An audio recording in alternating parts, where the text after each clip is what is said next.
అణగారిన వర్గాలకి ముందుండి నడిపించిన భారత రాజ్యాంగ నిర్మాత నడిబొడ్డున ఉన్నది. ఈ 125 అడుగుల ఈ విగ్రహాన్ని చూడడానికి, ఆయన స్మృతులన్నీ కూడా చూడడానికి ఈ అంబేద్కర్ స్మృతి వనంకి జిల్లా వ్యాప్తంగా, రాష్ట్ర వ్యాప్తంగా వివిధ రాష్ట్రాల నుంచి కూడా ఎంతోమంది సందర్శకులు వస్తున్నారు. ఈరోజు మనం విజయవాడలో ఉన్నాం. అది ఈ సందర్శకులు ఉన్నారు. ఎక్కడి నుంచి వచ్చారు ఏంటన్నది వాళ్ళు మాట్లాడదాం. సార్, మీరు ఎక్కడి నుంచి వచ్చారండి?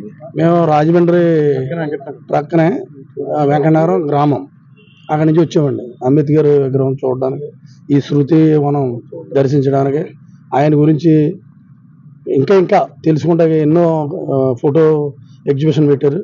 అవి కూడా చూసి ఆయన్ని గుర్తు చేసుకుని సందర్శించి వెళ్దామని వచ్చాం. అసలు మీరు ఇక్కడి నుంచి చూసిన దాంట్లో మీకు నచ్చిన అంశం ఏంటండి? నచ్చిన ఆయన జీవిత చరిత్ర. మాకు భారతరత్న అంటే మాకు ఇంకా ఎనలేని గౌరవం అండి. అందులోకి జగన్ గారు ఇలా చేయడం అనేది చాలా గొప్ప విషయం అండి.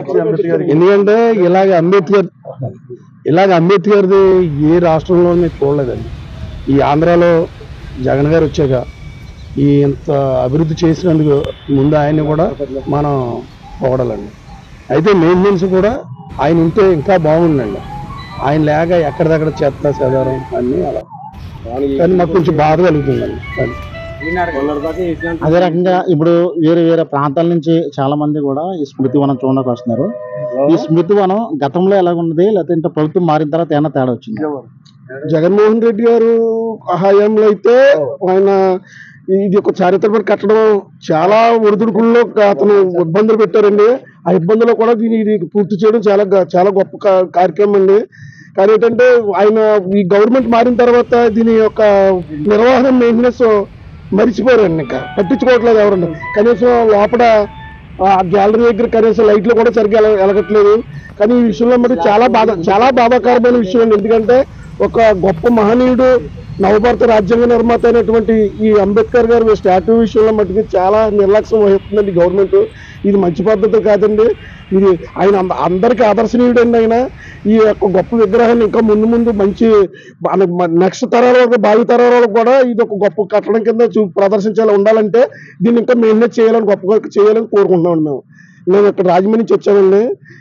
ఎన్నో వ్యయప్రయాసాలు పడి మేము ఇక్కడికి చూడడానికి, కనీసం ఈ కట్టడం చూడాలి మనం.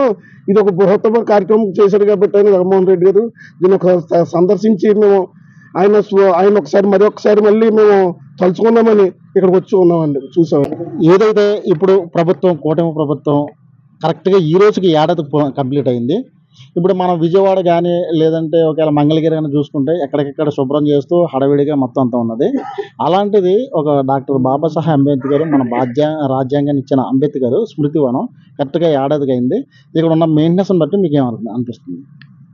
ఆయన అంచోపు అమరావతి అన్న మాట పట్టుకున్నారు తప్పించుకుని ఈ మహనీయుడి విగ్రహం అనేది మరిచారండి. నిజం చెప్పాలంటే ఈ మహనీయుడి విగ్రహాన్ని మరిచి ఈ స్టాట్యూ చేయట్లేదండి. అసలు బాగాలేదండి నిర్వహణ అనేది. కానీ ఏంటంటే లోపల ఏదైనా ఆర్ట్ గ్యాలరీ అవన్నీ బాగున్నాయి కానండి, కానీ దాని సరైన మెయింటెనెన్స్ లేదు, కనీసం లైటింగ్ లేదండి దాంట్లోని. నిజం చెప్పాలంటే విజయవాడ నగరంలో ఇంత గొప్ప విగ్రహం పెట్టినందుకు చాలా గొప్ప కార్యక్రమం. కానీ ఈ విషయంలో మట్టుకి, ఈ నిర్వహణ విషయంలో మట్టుకి కూటమి ప్రభుత్వం విస్మరించిందండి.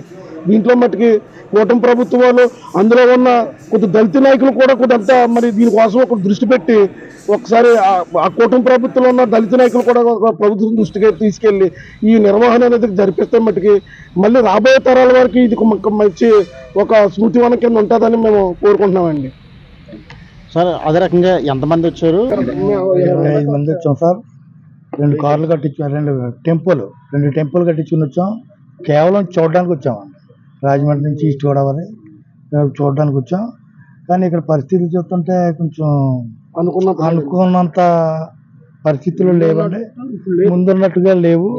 ఈ కుటుంబం భారతదేశంలో అతిపెద్ద విగ్రహం అని భారతదేశం అంతా తెలుసండి. కానీ ఇక్కడ చూస్తే దీనికి ఆలన పాలన లేకుండా ఈ కూటమి ప్రభుత్వం చేస్తుంది. చాలా బాధాకరంగా ఉంది. దీనికి ఎవరు కారణం అనుకుంటున్నారు? అంటే ఇక్కడ మెయింటెనెన్స్ కారణం అనుకుంటున్నా, ప్రభుత్వం లేదంటే అధికారులు? కాదండి, ప్రశ్నించే వాళ్ళు, దళిత నాయకులు అన్న వాళ్ళు, చుట్టుపక్కల ఉన్న నాయకులు ఎవరు పట్టించుకోకపోవడం వల్ల కేవలం అలా జరిగిందండి. ఒకవేళ కూటమి ప్రభుత్వంలో ఉండవచ్చు, అపోజిషన్లో ఉన్న వాళ్ళు ఎవరైనా అందరూ ఎవరైనా సరే ప్రతి ఒక్కరు కూడా దళిత నాయకులు ఈ విషయం మీద మనం ఒకసారి దృష్టి పెట్టి ఇది పోరాటం దిశగా తీసుకెళ్లి గవర్నమెంట్ని ఏమన్నా డిమాండ్ చేసి మనం ఇది ఏమన్నా నిలబెట్టుకుని భావితరాల వాళ్ళకి మనకు మార్గదర్శకం చూపించినట్టు అవుతామండి. అంతే తప్పించి ఎవరో వచ్చి చేస్తారని కాదు, ముందు మనకు చైతన్యం రావాలండి. ఈ అణగారిన వర్గాలకు చైతన్యం వస్తే కానీ ఇలాంటి కార్యక్రమం ముందుకు తీసుకెళ్లాలని మేము కోరుకుంటున్నామండి. ముందు కేవలం మన దళిత నాయకులే కేవలం విస్మరించారండి, వేరే నాయకులు కాదండి. కేవలం ఇక్కడున్న చుట్టుపక్కల ఉన్న నాయకులని కనీసం ఇది ఇలాగుంది, దీన్ని పట్టించుకుందాం, దీని పరిస్థితి ఏంటని కనీసం గవర్నమెంట్ దృష్టి తీసుకెళ్లాలన్న నీతి జ్ఞానం లేకుండా పొందిన ఉన్న నాయకులకి మన నాయకులకి మెయిన్ అదండి మెయిన్ దళిత నాయకులు. సరే సార్, ఇక్కడ చూస్తే మెయింటెనెన్స్ అంతా కూడా గత 1 year క్రితం అంతా బాగానే ఉన్నది. అయితే ఈ కూటమి ప్రభుత్వం వచ్చిన తర్వాత ఇది మెయింటెనెన్స్ లేకపోవడం, దానికి ప్రధాన కారణం ఏంటంటే ఈ పార్టీలకు అతీతంగా లోకల్లో ఉన్న దళిత నాయకులు డైరెక్ట్ గా సందర్శించి ఇక్కడ మెయింటెనెన్స్ ప్రతిదీ కూడా ప్రశ్నించి అదే రకంగా భావి తరాలకి ఇదంతా కూడా అందించవలసిన సమాచారం ఉందని ఇక్కడ నాయకులు చెప్తున్నారు. కెమెరామెన్ చిన్నతో నానాజీ, విజయవాడ.